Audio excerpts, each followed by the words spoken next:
They were the most powerful machines of destruction ever to sail the seas. The absolute apex predators of naval warfare. One was a monster of mythic proportions, the largest, most heavily armed battleship in human history, designed to be unsinkable. The Japanese Super-Battleship, Yamato. The other was a new breed of Titan, a sleek, fast, and technologically advanced fortress of steel, built to dominate the oceans not just with power, but with precision. The American Iowa-Class Battleship.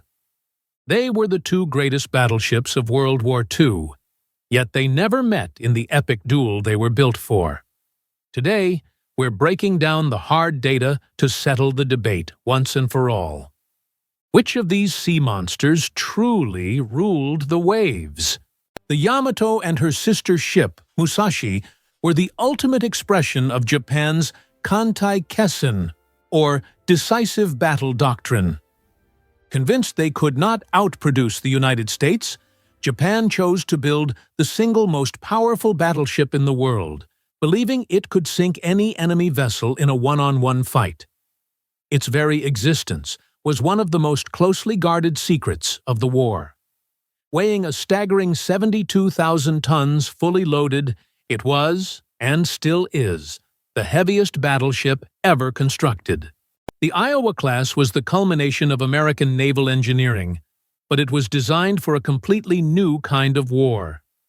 It was a fast battleship, built not just to fight other battleships, but to serve as the ultimate guardian for America's most important weapon, the aircraft carrier.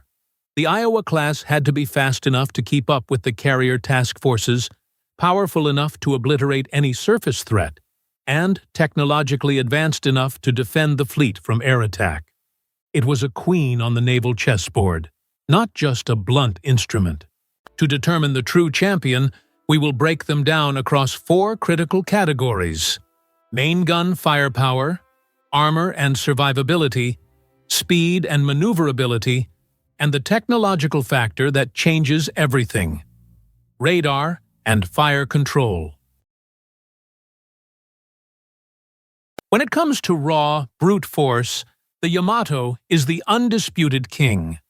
It was armed with 9 18.1-inch guns, the largest naval rifles ever fitted to a warship. Each armor-piercing shell weighed over 3,200 pounds, the weight of a small car, and could be fired an astonishing 26 miles. According to Japanese ordnance data, these shells were designed to be able to plunge through the deck armor of any battleship in existence. The Iowa-class carried 9 16-inch Mark VII guns. While smaller than the Yamato's, they were arguably the most advanced heavy naval guns of the war. They fired a 2,700-pound, super-heavy armor-piercing shell that was, according to post-war U.S. Navy analysis, capable of penetrating more armor at certain ranges than many larger foreign shells due to its incredible velocity and design. They also had a significantly higher rate of fire, 2 rounds per minute, compared to the Yamato's average of 1.5. This is incredibly close. The Iowa fires faster and more accurately, but the sheer, overwhelming mass of the Yamato's shell gives it the edge in raw destructive potential. In a pure slugging match, the heavier punch wins. The category of firepower, narrowly, goes to the Yamato. The Yamato was designed to be an almost impenetrable fortress. Its main armor belt was a staggering 16.1 inches thick, sloped at 20 degrees to increase its effective resistance. But the most insane feature was its turret armor. The faceplates of its main turrets were over 2 feet thick, the thickest armor ever mounted on a warship. It was designed to be immune to its own guns, a feat very few ships could claim. The Iowa-class was also incredibly tough, but it used a different system. Its main armor belt was slightly thinner at 12.1 inches, but it was mounted internally within the hull, which provided better protection against diving shells. More importantly, It was constructed of incredibly high-quality Class A and Class B steel, which was arguably the best naval armor in the world. Its deck armor was also exceptionally thick to protect against plunging shells and aerial bombs, a threat the Americans took very seriously. While the Iowa was a fortress, the Yamato was a mountain. The sheer, brute force thickness of its belt and turret armor was on a level that no other nation even attempted to match. In a close-range gun duel, the Yamato was simply better protected. The category of armor and survivability goes to the Yamato.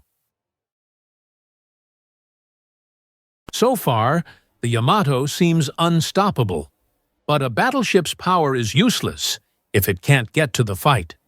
Being the heaviest battleship ever built came at a cost: speed. The Yamato's top speed was a respectable, but not revolutionary, 27 knots. This was standard for battleships of the era, but it was too slow to keep pace with the fast-moving carrier task forces that were now dominating naval warfare. This is where the Iowa-class reveals its genius. Despite being nearly as large as the Yamato, its advanced power plant and long, sleek hull design allowed it to achieve a top speed of over 33 knots. This was an absolutely blistering speed for a ship of its size. This wasn't just about winning a race, it was a profound strategic advantage. It meant the Iowa could dictate the terms of any engagement. It could close the distance, choose the range, or escape if the situation was unfavorable. Most importantly, it could keep up with and protect the aircraft carriers. It's no contest. The Iowa-class was a greyhound of the seas, while the Yamato was a beast of burden. For its revolutionary speed and the immense strategic flexibility it provided, the category of speed and maneuverability is a clear and decisive victory for the Iowa-class. And now, we come to the category that truly separates the old world from the new. The Iowa-class was a masterpiece of electronics. It was equipped with the highly advanced Mark 13 fire control radar, linked to a sophisticated Mark 8 analog computer.